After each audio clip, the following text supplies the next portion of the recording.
ঘুরাইতেছে, আমার তো পুরো দুনিয়া ঘুরাইতেছে। আর ধরেন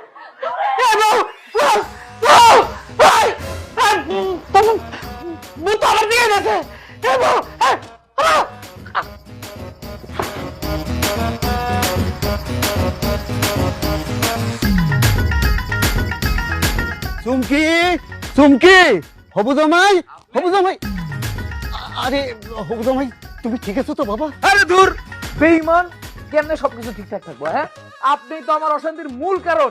শোনা মিয়া, খালি তোমার এলহার অশান্তি করে, আমরা যত রাগ আছে বুড়ের রূপে সব উসল করবাম, আমার ফিরাও একটু।